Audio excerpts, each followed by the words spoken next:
It's been a minute since I've told you guys a ridiculous landlord story, so here we are.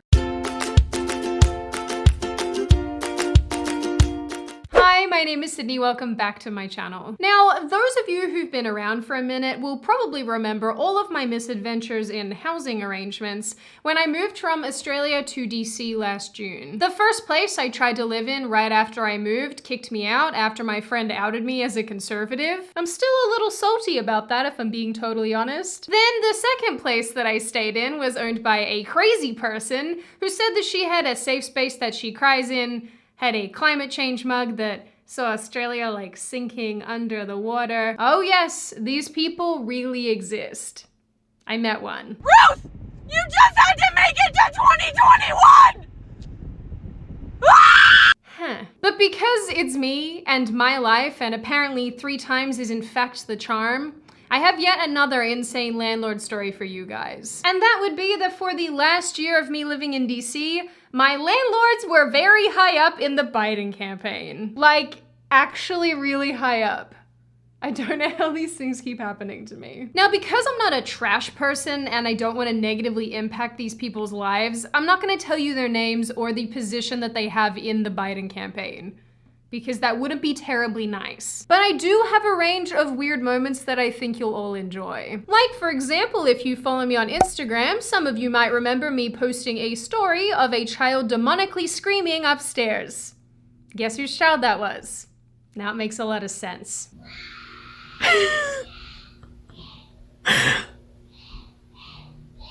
Oh my god. Horrifying. Also, considering the fact that Biden is the presidential nominee for the Democratic Party, at least I can say that the people I lived under basically control everything he does, which is kind of hilarious. Now, it's also worth noting that the housemate I lived with in DC works on the Hill and was also Tommy Robinson's campaign manager. And obviously I'm me, she who talks alone in her office to her camera and then puts that on the internet. Because what a great indication of emotional stability. My point is that my housemate and I are fairly Googleable people, and we're also fairly right-wing. So my housemate had basically done all the legwork from actually finding the apartment to going and seeing the apartment, liaising with the relevant people, because I was in LA for work at the time. But eventually I came back to DC and we were finalizing the last bits and pieces to move into this new apartment. And one day I get a call from my housemate and she basically said, "Hey Sydney, I've been talking to our landlord who thinks that we're great tenants, is excited for us to move in, but he doesn't want us to talk about him publicly or on social media, or the fact that he works for the Biden campaign, or where he lives, or basically any information pertaining to his job and who he is." Just so you're all aware, the irony of what I just said is not lost on me right now. Anyway, I found that request quite humorous, if I'm being totally honest, because A, why would I do that? And B, why would I want to not only dox myself, but him and his family? That makes no sense. I mean, I'm not the sharpest tool in the shed sometimes, as proven by the time that I asked if Mount Everest was in Canada. Ah, yes, that really happened. I actually remember that. She's an idiot. But I'm not gonna dox my landlord and myself. That's dumb. That's all kinds of dumb. So I called and spoke to him, hoping to allay his fears and explain that, contrary to popular belief, I am in fact not a horrible monster with vindictive tendencies that will in fact ruin his life. And that seemed to satisfy him. He seemed all good after that. But he still put in our lease agreement that we were not allowed to talk about him publicly while we lived there. It was literally in our lease agreement. And I mean, as an aside, it's actually pretty sad that we're in a political climate where you have to put that sort of thing in writing. And before any of you yell at me, because I know some of you will try, I'm talking about this only now because I haven't lived there for a number of months. It's funny and it's time relative, you know, with the election and all that. And I'm not gonna name anyone because, like I said, I'm not dumb. And frankly, I'm not naming them precisely because of what I think the left will do. I'm not worried about the right wing.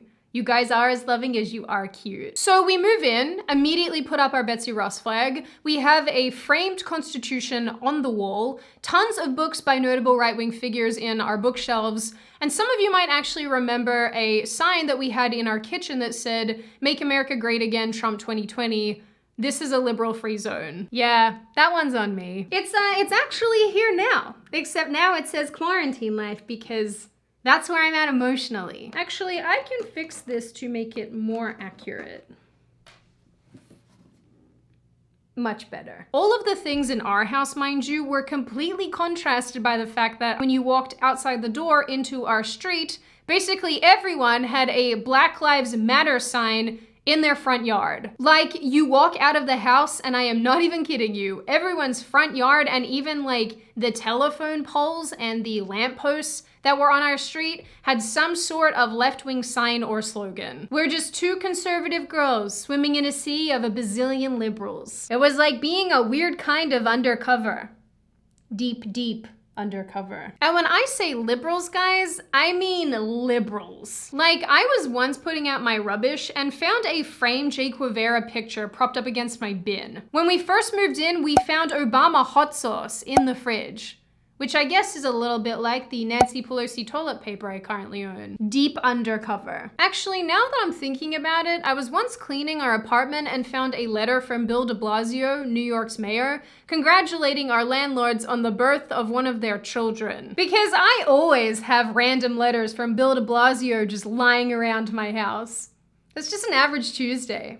No big. One other thing that I found really amusing was that after we've moved in, the landlord said that we could use the garage even though they weren't around and they weren't putting their cars in there. And we could do that for a fee. So it goes to show that even the leftists can't seem to get away from capitalism, my friends. That doesn't sound very progressive. Aren't you supposed to be giving me things for free? So as you can see, we were the deepest undercover. But I mean, if you can't protect yourself from someone else's political opinions, the least you can do is protect yourself online. Which is why today's video is sponsored by Surfshark Vippin. I'm sorry, did you just say Vippin? That's what it's called. It's a Vippin. Are you hearing this?